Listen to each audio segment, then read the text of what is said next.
Hey guys, Nina here, welcoming you to another reading from the Ladies of Horror Picture Prompt Monthly Challenge, hosted by Elaine Pascal on her channel, The Godmother of Horror. If you'd like to read along or read previously published pieces, please visit spreadingthewritersword.com or ladiesofhorror.com. In the meanwhile, enjoy the reading.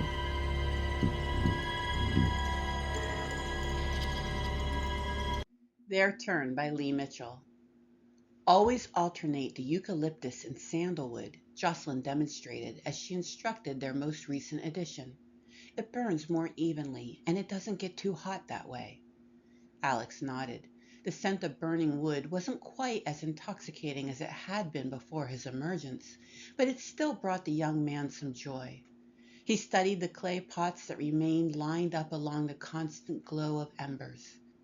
I was in one of those? We all were, once. Jocelyn tended to the next fire, poking the cinders and piling on fresh pieces of wood. But they're all so small. These are the new arrivals. We keep them warm, speak kind words to them, help them grow, and then they move on to one of the larger pots in another room. I don't understand how we got here. And why do we start out like this? Alex gestured again to the line of small cupboard pots. Jocelyn stood and clapped the sawdust and soot from her hands. Someone had to have explained to you back when you were still regenerating. You really don't know? Alex shook his head. A bittersweet smile crept along the corners of the young woman's mouth. We're the souls who spend our lives being taken for granted, the scapegoats, the black sheep, the beautiful yet invisible. Okay. Jocelyn found a nearby broom and got to work on the soot and ash that had accumulated along the service path.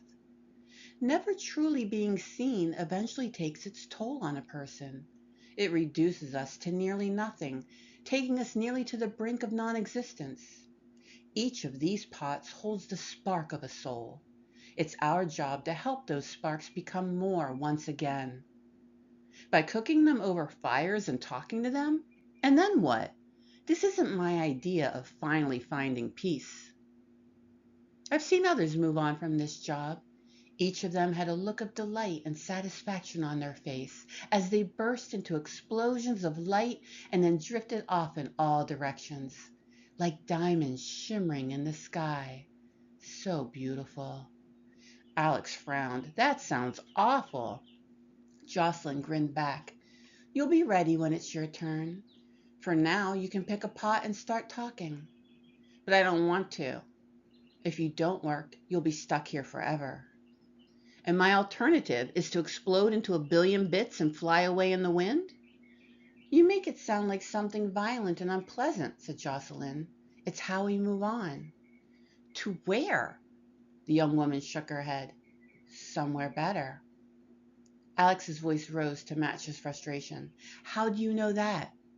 Jocelyn opened her mouth to speak, paused for a moment, and then turned to the recent arrival with uncertain eyes. My keeper told me. And who told them? I don't know, but it has to be good. Jocelyn's smile faded. She looked up at the sky, eyes now uncertain. Doesn't it?